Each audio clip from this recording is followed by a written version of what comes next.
We are going to start again for the third session, economic session, with Mathilde Viennot from France Strategy, who's going to have a talk with the Visio.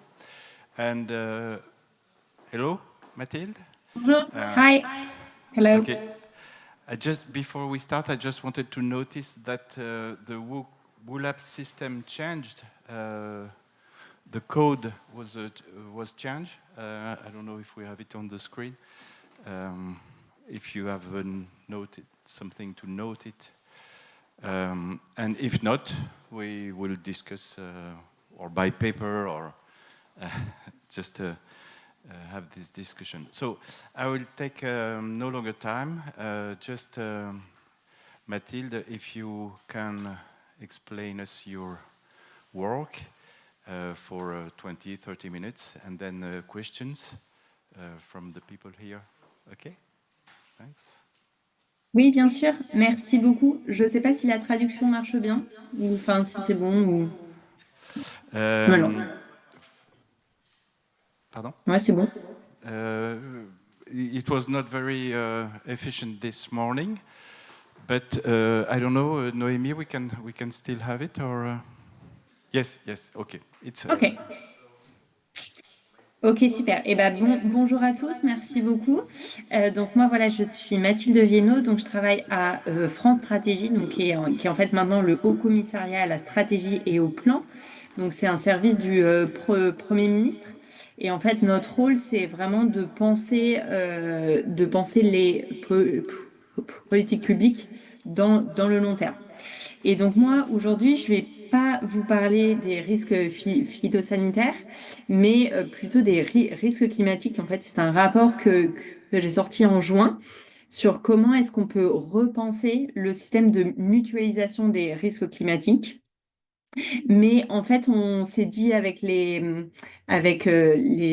créateurs de ce séminaire que ce serait utile justement de prendre un peu de hauteur sur comment est-ce qu'on peut repenser un système de mutualisation des risques et donc quelle est la méthode et quelles sont les grandes questions qu'il faut qu'on se pose, même si c'est pas exactement sur le même type de risque. Donc, on peut passer à la slide suivante et puis même à la suivante. Voilà, merci beaucoup.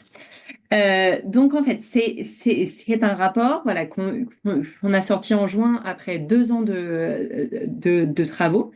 Et la question qu'on s'est posée, donc, il n'est pas votre champ, mais c'était peut-on demain couvrir l'ensemble des logements des ménages face aux risques climatiques, donc les tempêtes, les sécheresses, etc.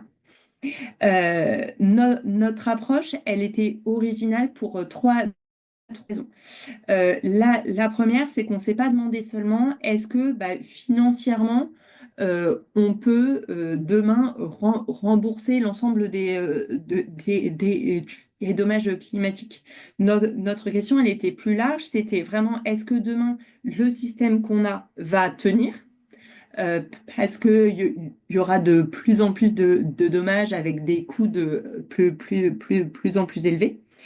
Et c'est aussi une question sociale. Donc, c'est va-t-on pouvoir vraiment couvrir tous les ménages de la bonne façon et de la manière la plus suffisante et la plus juste possible. La deuxième approche, c'était de faire le parallèle avec la création des assurances sociales et puis notamment de la sécurité sociale, donc qui va fêter ses 80 ans la semaine prochaine. Parce que en fait, les questions, vous allez le voir, qu'on pose sur les risques. Donc en fait, quels sont les risques qu'on couvre, quels sont les dommages qu'on couvre, qui paye pour qui, etc. Ce sont des questions qu'on s'est déjà posées il y a du coup très très longtemps sur les risques sociaux.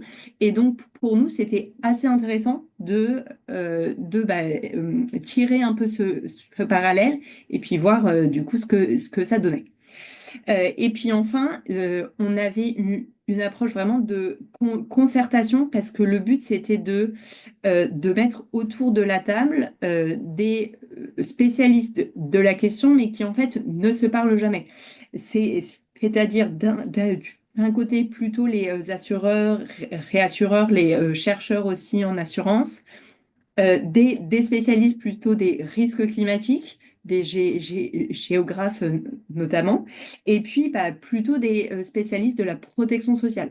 Donc soit des historiens, soit des chercheurs, et en fait de faire dialoguer ces gens, de tous en fait leur faire prendre un peu de recul sur bah ok, comment est-ce qu'on repense from scratch un système de mutualisation des risques qui soit résilient face au changement climatique. On peut aller slide suivante. Donc alors, je vais aller rapidement vraiment sur nous, notre champ, parce que le but pour vous, c'est quand même plutôt qu'on se pose les questions sur les risques phytosanitaires. Donc la grande différence, c'est que pour la protection des logements, on a un système qui est déjà en place. Donc qui est basé sur l'assurance habitation et qui est en fait un système public-privé, donc est une base du secteur privé, donc purement du marché de l'assurance, avec une réassurance publique sur certains risques climatiques. Donc, c'est en fait ce qu'on appelle le système CatNat. Et cette réassurance publique, elle a une garantie de l'État, c'est-à-dire que s'il y a des très très grosses catastrophes, eh bien c'est l'État en fait qui paye les dommages. C'est ce qui est arrivé en 99 pour les tempêtes Lothar et Martin. Ça, c'est du côté de la réparation. Mais en fait, quand on parle mutualisation des risques, on parle aussi prévention. Et donc, la prévention des risques climatiques, en France, elle est essentiellement publique. Même en fait, si elle est très, très morcelée selon les échelles, selon les territoires, etc. Et donc, cet ensemble-là forme un système qui a l'air plutôt robuste et puis qui est plutôt envié du point de vue des autres pays.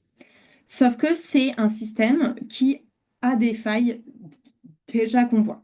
Il y a certains risques climatiques qui sont soit mal couverts, euh, comme la sécheresse, soit pas du tout, comme le recul du trait de côte. Il y a des inégalités très fortes de primes de contrats selon votre territoire. Et il y a des phénomènes de non-assurance, notamment dans les Outre-mer. On peut passer à la slide suivante. Sauf que, donc, il y a bien sûr le changement climatique qui va venir comment dire, amplifier les failles de ce système d'assurance. On sait aujourd'hui pas trop chiffrer en fait l'ampleur des dommages climatiques demain. Ce qu'on sait, c'est que ce sera quand même beaucoup plus cher et que cela va toucher l'ensemble des régions françaises. Certes, selon les risques, il y aura certains territoires qui seront plus touchés, mais si on regarde vraiment le panel entier de risques climatiques, cela va toucher vraiment l'ensemble de la France. Et donc, cela, ça va mettre en tension le marché de l'assurance. C'est des signaux faibles qu'on voit déjà, notamment le retrait des assureurs. C'est-à-dire que les assureurs ne vont plus couvrir soit certains risques qui sont trop chers, comme la grêle, soit certains territoires qui sont trop à risque. Donc, c'est le cas des Outre-mer, bien sûr, mais aussi, par exemple, le nord de la France.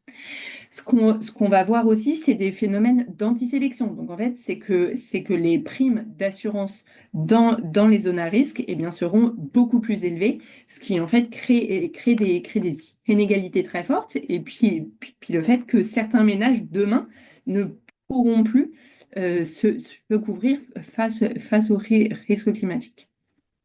Ça, c'est côté assurance. Côté prévention, pareil, en fait, ce qu'on voit, c'est que les systèmes de prévention des risques sont finalement très mal préparés au changement climatique, ne prennent pas en compte l'avancée des risques, et puis sont très inégaux selon les territoires. On peut, on peut changer. Puis, donc en fait, ces failles-là, enfin, en tout cas, ce,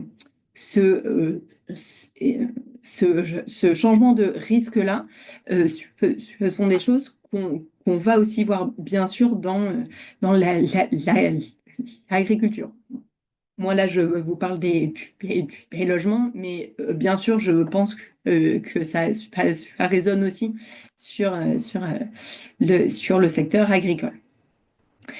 Donc, ce qu'on a fait, c'est en fait qu'on s'est demandé, bon, bah, voyant ces risques climatiques monter d'ici 2050, eh bien, quels sont les risques que la société doit couvrir?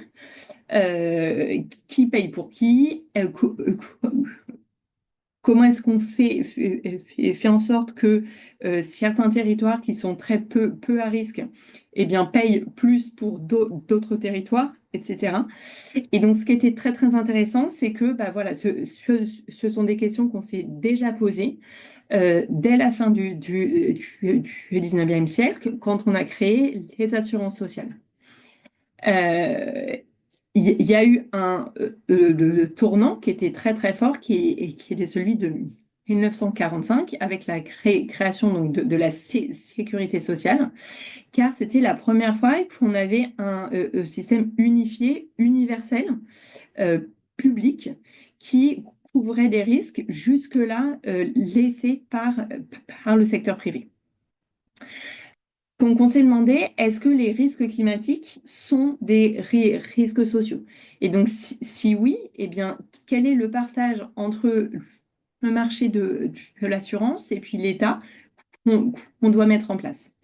Ce qu'on a vu, c'est qu'en fait, oui, les risques climatiques sont en fait très proches des risques sociaux. Ils sont systémiques, ils sont très largement inégaux sur les territoires et puis selon les ménages. Et puis surtout, très important, les individus ne sont pas responsables de ces risques-là. C'est en fait une responsabilité collective. Ce n'est pas de votre faute à vous si l'inondation vient jusqu'à votre logement. Ce qu'on voit aussi, c'est que ces risques climatiques donc, qui font apparaître des failles du marché de l'assurance, c'était le cas aussi pour les risques sociaux. Donc l'antisélection, l'incertitude, la grande difficulté à couvrir des risques de long terme, etc. Donc on s'est demandé quel devait être le rôle de l'État pour mieux couvrir ces ménages et donc quelle était la forme de solidarité climatique, de solidarité collective qu'on devait construire. Et donc les questions qui sont derrière, en fait, elles sont fondamentales. C'est qu'est-ce que le marché peut assurer, soit seul, soit avec l'aide de l'État. Qu'est-ce qui est des dépenses pures, et puis donc c'est à l'État de le prendre en charge, et comment surtout est-ce qu'on partage la charge de l'adaptation entre l'État, les acteurs, les assureurs, etc. Et donc, pour ça, on s'est in- inspiré de ce qu'a fait notre système de protection sociale, ses outils, etc. On peut aller slide suivante. Alors, comment est-ce que ensuite donc ça c'est des réflexions qu'on a eues pendant près de 6 mois. Puis ensuite il fallait vraiment qu'on repense le système de protection. Donc là, je vais vraiment vous présenter la méthode qu'on a eue.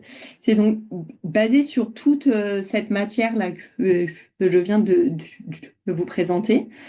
Euh, on s'est demandé deux choses. Quels sont d'abord les objectifs d'un système de mutualisation des risques? Et donc ça, en fait, pour moi, c'est valable pour les risques climatiques, mais aussi pour d'autres types de risques, notamment phytosanitaires.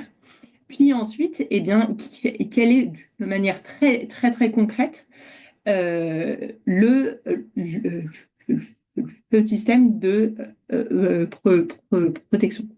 Donc, sur les objectifs, nous, on en comptait 4.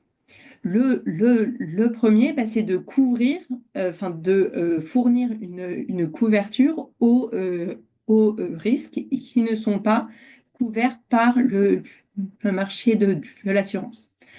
Le deuxième, c'est de mettre en place au sein de ce système les mécanismes de solidarité. Donc là, c'est un curseur qu'on choisit de placer entre responsabilité et puis solidarité. Mais même en fait, si on va mettre le curseur de manière très, très, très individuelle, pardon, faudra quand même penser certains mécanismes de solidarité. Troisième question, c'est comment est-ce qu'on réduit le risque? Parce qu'en fait, la, la, la mutualisation des risques, c'est réparer des dommages, mais c'est aussi prévenir le risque et puis faire en sorte que ce risque soit moins fort. Ça, typiquement, c'est vraiment le parent pauvre, je dirais, de la sécurité sociale. C'est un peu ce qu'on n'a pas su faire en santé. Donc, c'est prévenir les maladies plutôt que se soigner. Et bien là, c'est pareil. Et puis enfin, dernière grand axe du système, c'est de définir le risque qui est acceptable par nous tous. Donc c'est en fait la charge qu'on décide être à, à la charge des ménages pour nous et puis pour vous des agriculteurs. Donc, ayant en tête vraiment ces 4 axes-là, de façon concrète, les scénarios de mutualisation des risques qu'on va proposer couvrent en fait 5 grands champs. C'est donc quels sont les risques qu'on couvre, quelle est la couverture qu'on propose, quels sont les bénéficiaires, est-ce que c'est tous les ménages, est-ce que c'est certains seulement, etc. Bien sûr, comment est-ce qu'on finance ce système et donc qui paye? Puis enfin, vraiment des aspects de gouvernance, donc c'est comment est-ce qu'on dirige ce système-là? Est-ce qu'il est privé, public, local, central, etc. Alors, c'était la slide suivante. Je ne sais pas pourquoi est-ce qu'on est revenu en arrière, mais ouais, voilà, super. Et donc, on peut passer à ma dernière slide, je crois. Donc, en fait, nous, on a proposé trois grands scénarios, donc encore une fois, sur les risques climatiques pour les logements des ménages. Ces trois scénarios, ils diffèrent de trois grandes manières. La première, c'est le partage entre l'État, le marché. Donc, en fait, le scénario 3, ça va être un scénario de socialisation du risque, donc public, une sorte de sécurité sociale climatique, alors que le premier scénario, on va garder le partage privé-public qu'on connaît. Deuxième critère donc sur ces trois scénarios, c'est à quel point est-ce qu'on lie ensemble réparation et puis prévention. Dans le premier scénario, ça sera assez séparé. Dans le troisième, ce sera vraiment lié ensemble. Puis enfin, ces trois scénarios diffèrent forcément par l'ampleur des risques climatiques. C'est-à-dire que le scénario 1, pour nous, il est tenable dans un monde où les risques climatiques sont à peu près de la même ampleur qu'aujourd'hui. Si en fait vous avez des zones qui sont inhabitable parce que chaque année, il y a les mêmes risques, etc.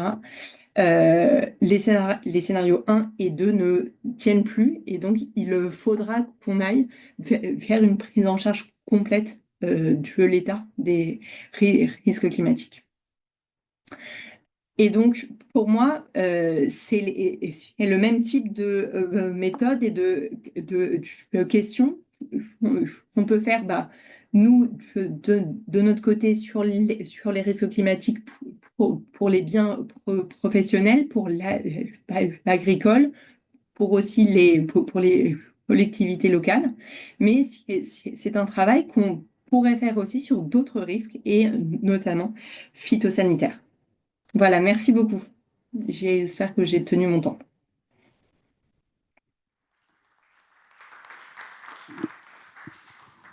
Merci Mathilde, tout à fait, le temps est tenu. Et du coup, ça laisse la place à une ou deux questions s'il y a.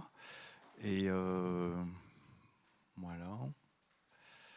Après la pause café, c'est calme, toujours. Yeah, Alexis. Oh, sorry, I forgot to speak English.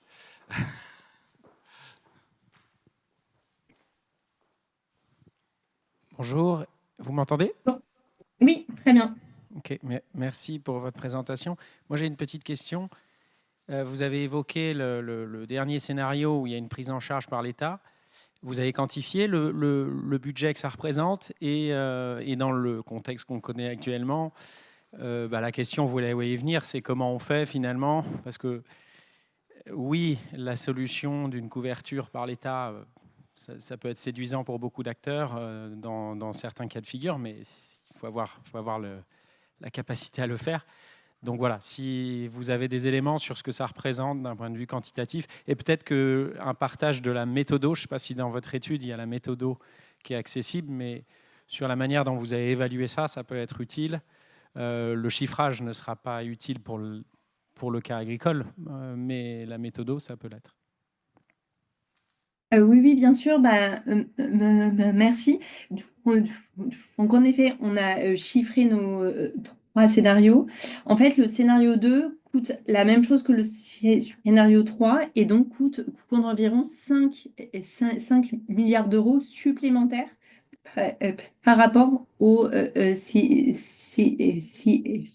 actuel. Mais en fait, ces 5 milliards, c'est pas le coût d'une prise en charge. Enfin, comment dire, c'est pas parce que c'est l'État qui prend en charge que ça coûte plus cher. Parce que donc, déjà, ça vient remplacer des primes d'assurance privée. Donc, en fait, pour le ménage, c'est un simple transfert privé-public. Mais en fait, surtout, c'est la charge de l'adaptation au, au risque climatique. En fait, ce qui, dans ces 5 milliards, c'est d'adapter le logement, notamment face au risque sécheresse. Donc, en fait, ces 5 milliards peuvent être tout à fait pris en charge par le privé. Ce sera les mêmes 5 milliards. C'est en fait simplement que dans un cas, on a choisi de répartir cette charge sur l'ensemble des ménages. Et donc, les ménages du nord de la France payent la même chose que les ménages parisiens, alors que dans un système privé, ces 5 milliards seront davantage payés par les ménages du Nord que les ménages parisiens. Donc en fait, c'est ce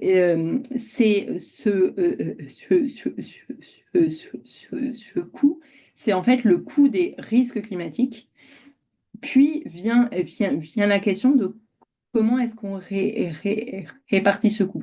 Mais c'est pas parce que c'est l'État qui le prend en charge que ça coûte plus cher. Je ne sais pas si j'ai bien répondu. Ah oui, et puis donc sur la méthode, oui, oui. En fait, dans le chapitre 4, donc quand on détaille les scénarios, on détaille aussi la manière dont on chiffre ces coûts-là. Donc,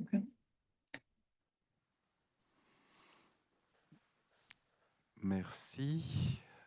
Mathilde, je ne crois pas qu'il y ait d'autres questions. Si? Ah, Luc. Oui, parce que c'est en français, c'est pour ça, Luc. Hein.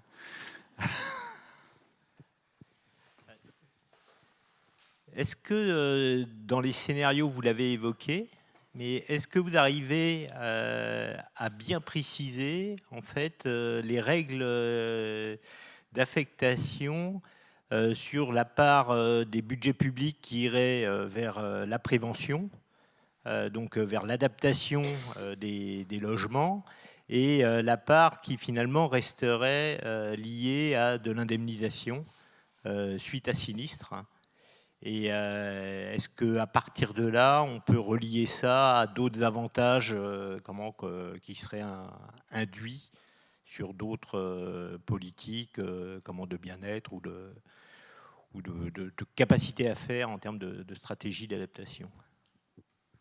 Donc oui, oui, en fait, c'est facile. Alors, c'est encore plus facile, je dirais, aujourd'hui, et puis donc que du coup, dans le scénario 1, de vraiment séparer les budgets, pas parce que c'est le cas aujourd'hui. Donc, sur les logements face au risque climatique, la partie prévention, elle est prise en charge par le fonds Barnier. Mais qui est en fait aujourd'hui très très insuffisant dans ces montants. Mais bon, c'est séparé. Euh, en revanche, ce qu'on ne sait pas, aujourd'hui, et donc c'est un peu la deuxième partie de votre question, euh, c'est qu'on ne sait pas du tout le rendement de l'adaptation des logements. Donc, typiquement, si on met des pieux sous une maison pour limiter le risque retrait gonflement des argiles, donc aujourd'hui, ça coûte environ 100 000 euros par maison, sauf qu'on ne sait pas si dans 10 ans, 20 ans, vous êtes certain de ne plus avoir de fissures et donc de dommages. Et donc ça en fait, c'est quelque chose qui à terme sera très très important pour justement faire ce choix entre le préventif, le curatif Et puis donc là, dans notre cas, entre l'adaptation et puis la réparation des dommages climatiques.